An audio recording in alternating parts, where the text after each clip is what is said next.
We're going to move into our panel on the ins and outs of raising money these days. So I would love to ask for Faraj Aalaei, Sara Ahmadian, and Moien Giashi and Mehdi Nayebi to please join up here, and we'll get that panel going. Folks that are on the panel. I'm going to start by letting them take about 60 seconds each to introduce themselves, and we're going to launch into some of the questions. After this session, I think it's a coffee break, I think.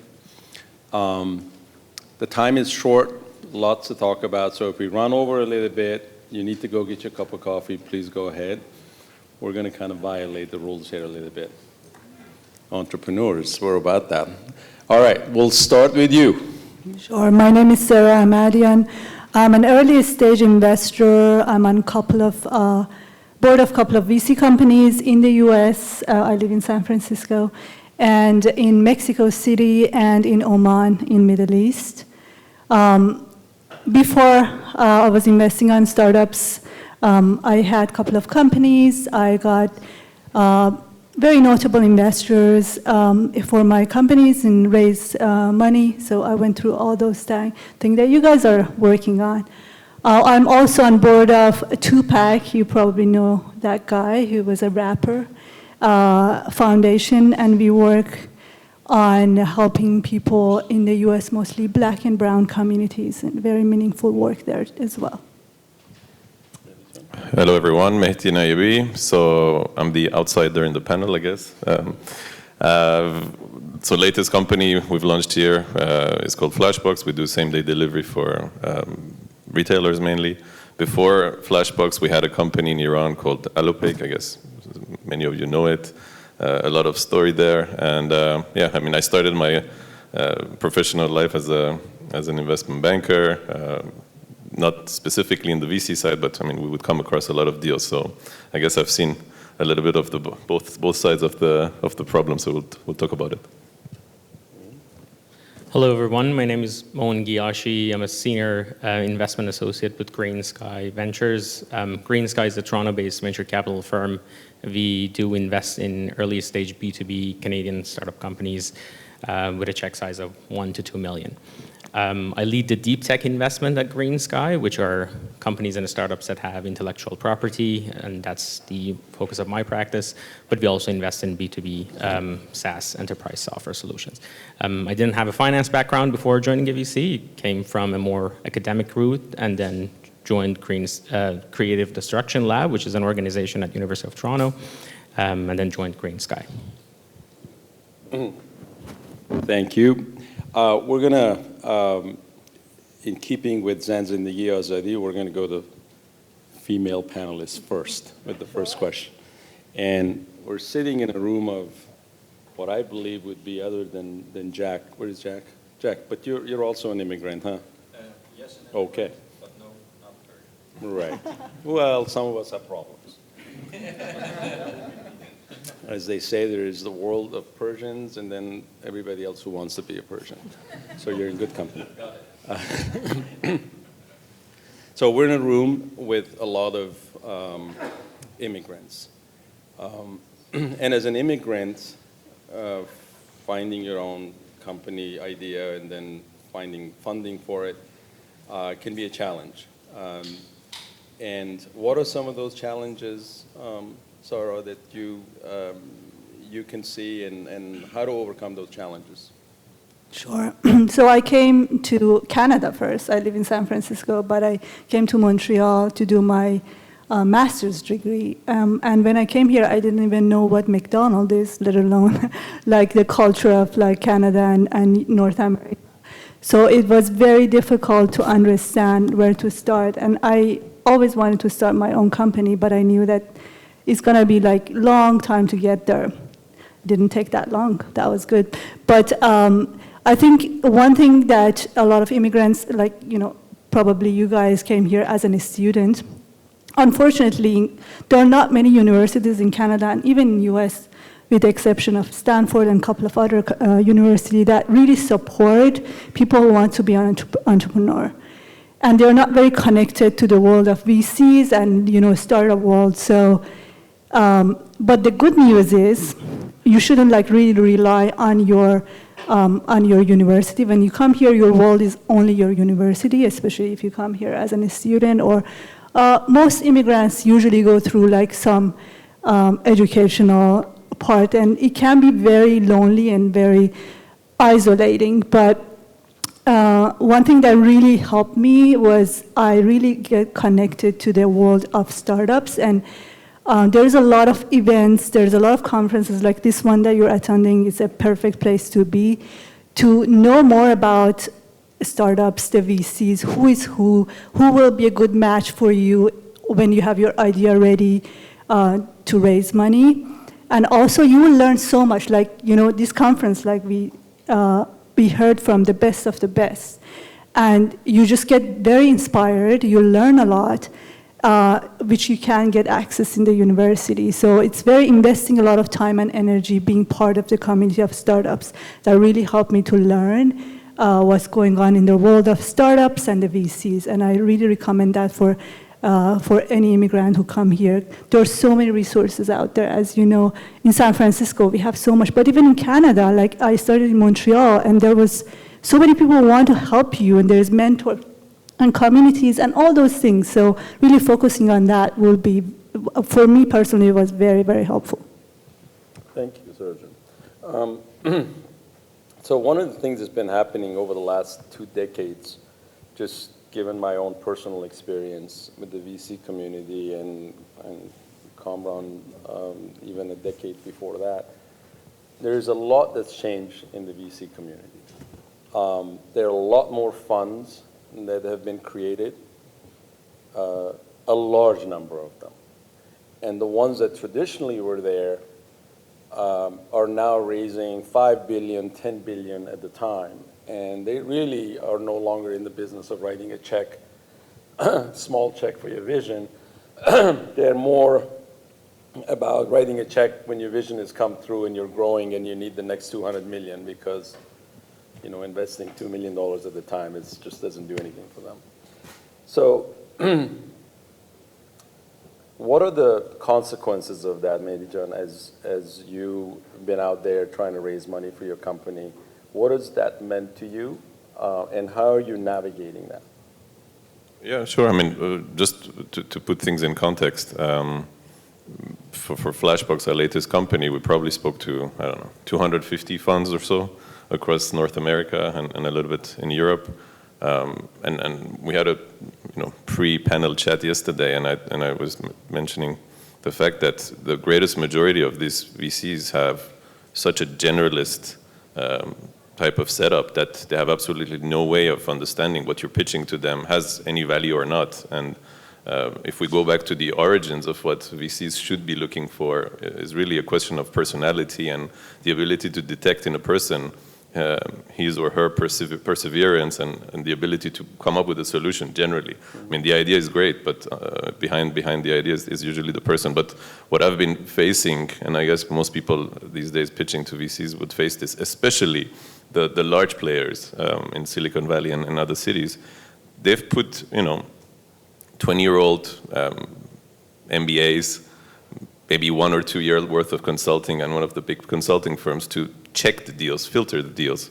And those people have no life experience, first of all, and let alone practical experience in judging the quality of an entrepreneur. And we don't even get to the quality of the idea because it's become so arcane if you really want to find the niche businesses to back, as we'll discuss. So it's honestly, for me, a business model that's mostly broken now.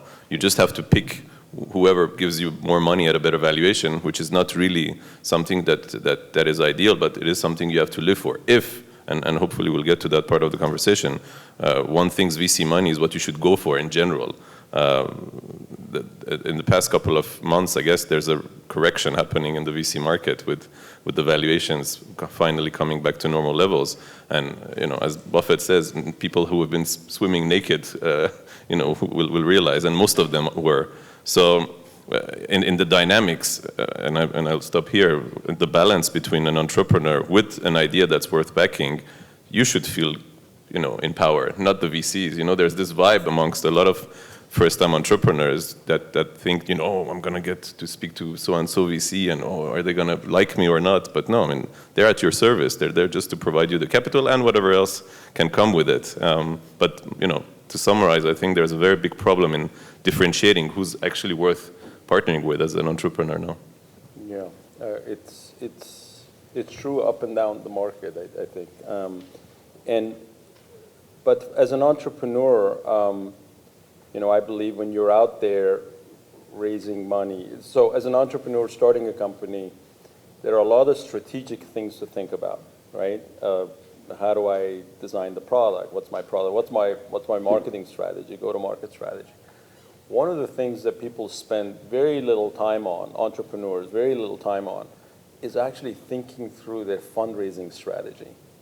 It's almost like, I just need to kind of get on the next train that comes along, and there'll be enough trains coming along where it can get me from point A to point B, but couldn't be further from the truth. So the question I have for you, Moien, is you sit there all day long and you and you have these entrepreneurs come in there and they do the pitch and present a plan to you. What are your thoughts on what I just said? This whole point about fundraising a strategy has got to be a key thing that you actually strategize. What's your experience on this? Do I get a chance to counter what Mehdi said? Please, of course, yeah. Okay, so I guess we had this conversation a couple of times. I do agree that VC money is probably glorified by some sense. If you can lift off your business without the VC money, without any external money, I think you definitely should do it. You own a lot of the company, you would get the chance to run the business as you wish. VCs obviously have limited partners. They have to respond back to their limited partners. They have to show numbers, and there are things that are not backable by a VC.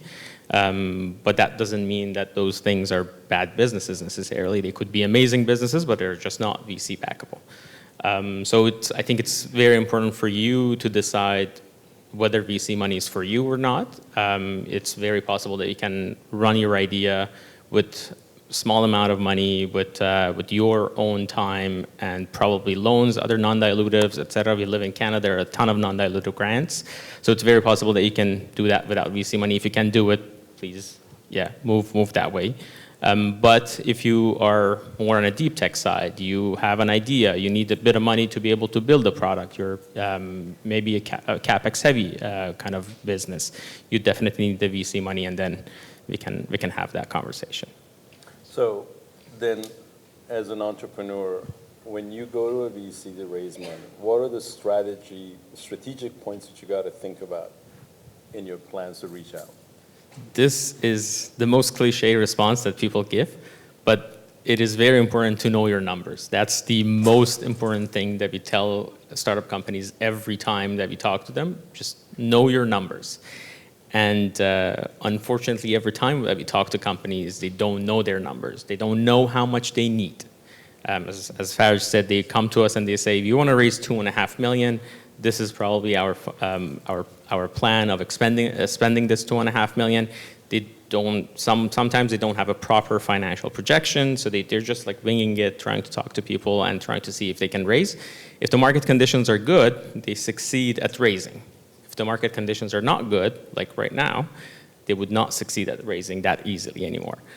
So I think the most important item is just knowing the numbers, knowing what you need, how much you need, where would that take you, what would be the next milestone so that you can think about the next fundraising. So one of the things that we discuss is that it's not just this round of fundraising that you have to think about, it's basically 2 steps ahead. What happens in your next round of fundraising? If you raise $2 million today, that would take you 18 months. What would you achieve in 18 months that would make you worthy of a Series A money?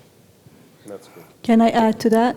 So for early stage, because most people don't have numbers and projections are most of the time not really great, what is really important is, because I personally have a list of like around 700 VCs and angel investors. So like when I send it to my startup founders, they get really overwhelmed. Where should I start? So one thing that you really, really need to focus on is like, who is a good match?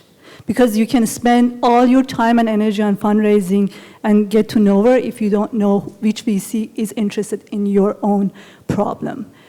So really focus on like matching these two things. And try to make it really short, because if you spend like a year or two just fundraising, that's going to be like, a lot of time that you want to like create the product, you want to focus on your mission, but like really focus on make it short and effective, and focus on the right VCs and investors that are the right investors for you. Yeah, it's a very good point. And one of the issues that I think sometimes is overlooked, and Mehdi described it, is that you, as an entrepreneur, are also giving an opportunity to that investor to come along in your journey. And don't undersell that. So it's incumbent on you to kind of look across this long list of few hundred and see what their backgrounds are. What do they invest in? Do they understand the area you're going under? Because otherwise, you're going to spend a lot of time wasting your time away talking to people who will never get your idea and don't have enough resources, meaning intellectual resources around them in the firm, to decide whether you're actually a good investment or not, because they just don't know. So filtering those by the type of investments they make. And another thing you ought to be looking at for proper funds is to make sure that you understand the money, the fund that they're investing, how old is that fund? Because the VC business also has its own life cycle. And if you end up taking money from a fund that's old, let's say it's in its 6th, 7th year, 5th year, 6th, 7th year, you might as well, if you take that money, you need to understand that they probably cannot support you coming 2-3 years down the road. That fund is mostly allocated. So that's another one of those tricks of the book of the VCs that you gotta use in terms of your always your ask selection. them, because they don't put it on their website. It's not a public information, and it's very important to ask them that question. So the next question becomes, all right, so I've gone through, I've looked at these VC funds, and I've found a group of 10 of them that I go talk to, and but I need to have a favorite, right? I mean, we all have favorites. Who would I rather invest in me, other than just the name, right? What are those differentiators, Mehdi, between the VCs that you think are really important? If you had your rathers, let's say there were 10 of them that were going to bid on your business. Yeah, I mean, just to bounce on what was just said, I think all of these items that are mentioned are extremely difficult in practice. I mean, in order to differentiate VCs, and I'll go one layer deeper, I don't know, let's say Sequoia is there, Accel is there, and some no-name VC next to them.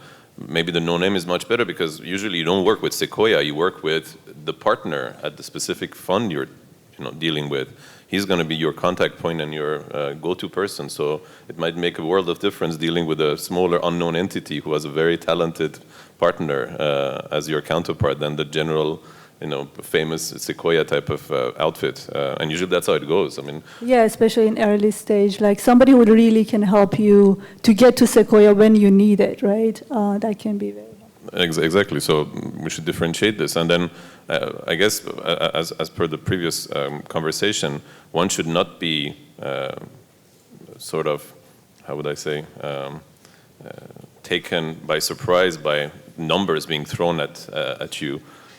What I think is the truth, and most entrepreneurs don't realize this because it's been wrongly advertised by the media and the tech crunches of the world. In many cases, and I'll give you my own example right now, in our industry, in the last mile logistics space, when we launched 2 years ago, many startups were already out there, both in the US and Canada, and they had raised tens of millions of dollars, and from the beginning, we knew that there was something fundamentally wrong with their technology or their operation, and that was just a number. So they went all across the board, to $20, $30 million raises, but that specific fundraising ended up being their death sentence. So this is a really interesting point. I mean, it's my 3rd time now doing this. So raising too much money can definitely kill you, and in many cases it does, because it doesn't give you the understanding of how to spend money, of how to take time and build your business correctly, and you're under pressure, going back to your point. So definitely shouldn't be the amount of money. Valuation is important, but not really at early stages, I guess. And ultimately, you have, in my case, I just chose people who have so far backed us based on personality, and it took me a long time. You know, this whole COVID era, signing a term sheet within a week of meeting is completely, it's like marrying a person after a date. I mean, how can you? It's impossible. And so I guess... yeah, and very, very bad divorce. Absolutely. Very painful. Yeah. So, but valuation, you talked about valuation. That's a really tough subject for a lot of entrepreneurs in particular. I know that when you're sitting across the table from them, and the entrepreneur is pitching to you, in their mind, there's a different types of calculation that you as a VC, I mean, ultimately, as a VC, you kind of look at valuation, but that's not really your ultimate decision point. But from a founder's perspective, a lot of founders come to the table believing that the more money you raise, at the higher valuation you raise early in the process, it's somehow more the mark of this thing is going to be successful, right? And what are your guys' thoughts about that? I have my own thoughts, but go ahead. No, not at all. There is no correlation between like your evaluation.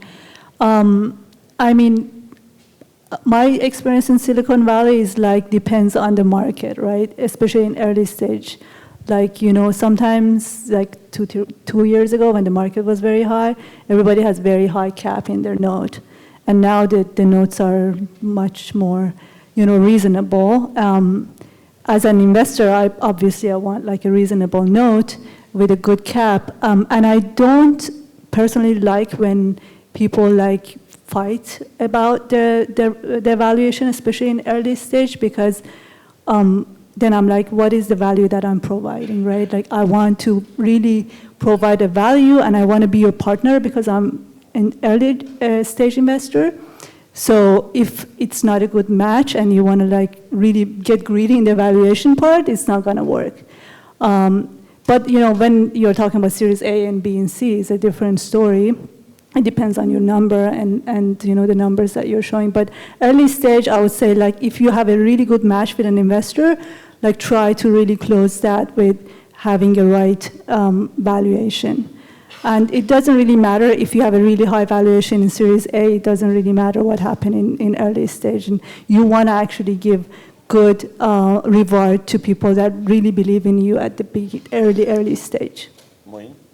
Yeah, I can maybe share some stats. So we were on a board meeting today. A company of ours is actually getting to a place that they have to start fundraising. And we were looking at the numbers, and these are just, I guess, numbers that you can use for your own sake as well. So a company that had 1 million recurring revenue in 2021 raised at an 8 million pre-money valuation, at a multiple of 8x.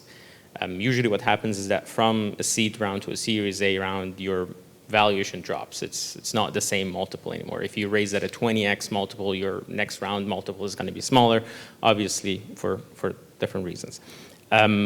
What happens today is that because of also the economic environment, if that company wants to raise another round, let's say now at a valuation multiple of 5x, if they double their revenue to 2 million, they would be at an 8 million pre again.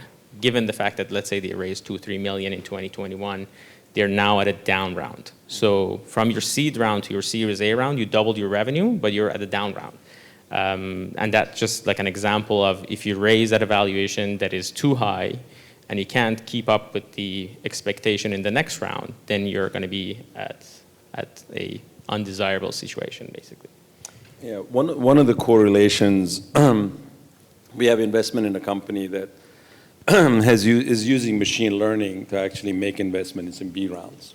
And what they've done is they've back-tested this across, I think it's like a few 100,000 rounds of investment over the last 20 years. And they've created correlation data that shows that one of the signs of a company that's going somewhere is actually not the actual valuation, but it's the duration between fundraising and the multiple of valuation as you go along, right? So if you're out there and trying to raise money for your wonderful idea and you think, I'm going to drive the highest valuation I can get as early as I can, this math will catch up with you the second time around, which then makes it typically either a down round or a disappointment from getting the actual investor that you desire to have in your book, but it's not going to have it because the valuation doesn't work. So I think the nugget of experience from across this table is that, early stage, don't focus on valuation, focus on people that are going to help you build the company, because you'll make up for the valuation later. And I always tell entrepreneurs, I've never been on a board where the company is kicking butt, is beating its numbers, is going forward, and the CEO comes to the board and says, me and my management team are delivering such wonderful results. We'd like to have a little bit more equity of the company. And the board says no. In my experience, has never happened. So if you lose ground in your ownership in the company, there is a way for you to get some of it back once you start executing in a positive way. So let me transition to you, Moien, here and say, when you hear pitches from entrepreneurs, what are some of the red flags you're looking for? Okay, so this is more, I guess, personal. Like, different people think of different things as pet peeves and they hate to see. I have my own list. A couple of items that I look for all the time is that one is that we don't like seeing someone pitching to us other than the CEO. If whoever is pitching us is not the CEO, then we realize that, okay, the CEO of the company is not in the right place, or whoever is pitching us probably should be the CEO. So you figure out how you want to resolve that. So the first one is only the CEO should pitch to a VC, not anybody else. Otherwise, that person is not the CEO. I usually have a problem with people sharing pitch decks with us. Please don't share a PowerPoint presentation with anyone. Share a PDF, because I might use a Mac, you might use a Windows, things move around. I don't want to also see your comments in your PowerPoint. I just want to see the PDF. So send the PDF is my second. This is not a red flag, like we wouldn't pass on a company because they sent us a PowerPoint, but that's something that we see a lot. Knowing the numbers is definitely something that is very important. Like if we ask you a bunch of things, if you ask what was the revenue last year, if you ask what is the margin, if you ask what is a net burn, and you mumble and you can't respond and you have to like pull up a sheet, then you're like, okay, you don't know your numbers, how would you expect me to trust you, et cetera, et cetera. So know the numbers, that's the most important part. These are my I guess, top 3 kind of red flags. There are more. There are more. There's always a lot more. I'll give you one. I think, as Martin mentioned in his talk, I really focus on what the problem is, because a lot of entrepreneurs, especially early stage, oh, this is my product, this is my, like, I don't care about your product. Your early stage, you might change like many times, but I want to see a passion in your mission and your problem. And you'll be surprised how many people that pitch early stage are just focusing on a product. Like, really, tell me why this problem is a big problem for you and why you're passionate about it. Okay. So I'll ask this question from both perspectives, the entrepreneur perspective and the investor perspective. So when you're out there hearing a pitch or making a pitch, what are the 3 things you hope to hear the first 5 minutes or so, or the first 10 minutes of this thing before your brain goes, oh, I got to listen to the rest of this thing, or you're just being polite to go through it? What are the 3 things you're looking for an entrepreneur to deliver on that pitch to you?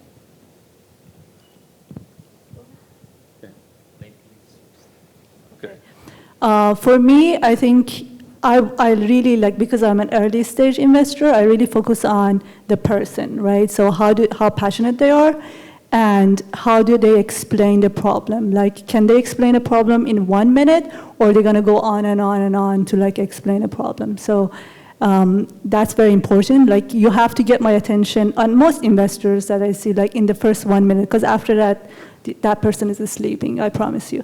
So get that ready. Show that like what you're, like why you're passionate about it that in that 1 minute, what the problem is, and the solution a little bit, like what you're thinking about solving this specific problem. So when you're pitching, like try to make it as short as possible, as passionate as possible, and don't like go on and on about your product. I mean, we have this model of team, technology, timing, and the market, which are the 4 pillars that we look into. Obviously, top of the list is team. We believe that a strong team and a mediocre idea would go way beyond an amazing idea and a mediocre team. Mm-hmm. So the team is definitely top of the line for us. We want to make sure, especially at the earliest stage, as mentioned, like if your team is amazing and a stellar, we are sure that you're going to actually be able to make it. You will make something out of whatever it is. So you say team. So Albert Einstein walks into the room, right? And he doesn't bring a team. And he's the CEO and he makes the presentation. Are you likely to say, yeah, I want in because he's Albert Einstein? I'm using Albert Einstein as obviously a very smart person, PhD from Toronto University, and I don't know, from Sharif or something. He walks in and he's got a chip on his shoulder. The guy is brilliant, but he's got no team with him and he's got a pretty good idea. How do you react? I personally like that scenario, but I know a lot of investors, especially the big names, they really ask for co-founder. I have seen so many startups failing because of the co-founder. They don't get along, like so many, more than the product or any of other issues that you might have. So if I see one brilliant person who knows what they're doing, I actually kind of like the dictatorship when it comes to startups, because then one person is like making decision, but that's my personal way of seeing it. So I like a strong person who knows what they are doing and they're very passionate. I think if that person is really passionate, they can make the team around them. I'll just add something on the previous topic. So again, I don't want to, I know you're all investors here, but not to be too controversial, because most VCs these days are, let's call them mostly amateurs who are somehow ended up having some managing money for whoever it is. When I was pitching, and this is, so I've been pitching really for the past 20 years. Even in my life as an investment banker, I was pitching. So you really have to put on a show. It's actually really something that you have to practice so much before the actual call that you have. And in most cases, once you have the overall script ready, it really flows out as a mini show. And what I've noticed is that beyond all these, of course, obvious red flags that you can just pay attention to, the rest is really about impressing the person on the other side of the table or the call. I mean, again, you can attest to that, all three of you. Most investments happen because you feel a connection, right, with the person on the other side, beyond the scope of your whatever your fund invests in. So whoever here is trying to work that out, you really have to put yourself in some sort of acting show. Yeah, get your Hollywood act. Really, it is. I mean, my wife. But it needs to come across genuine as well, right? Of course, that's the whole point. But what I'm saying is really your idea, and this is a little trick for everyone. I mean, even if your idea is really average at best, if you're a really good show person, a lot of VCs will fall for it. Market is more difficult these days, but a lot of it comes down to that. I mean, we know our famous stories, right, from the WeWork team to a lot of others who've managed to get by for many years doing so. But yeah, I just wanted to add this beyond the ABC of what to do and what not to do. That's why you have to vibe with the investor, right? The vibe is very important. Yeah, I would just add that investors are definitely emotional folks. So if you are able to vibe with them, you can definitely fold them. They're just human like you are. We look at a lot of companies every year, but if your presentation is amazing, there are ways to actually fool an investor and be able to actually lock in an investment there. Seduce, fool would be hard, but yeah. Yeah, but I mean, But they do it. I'll tell you my own personal story.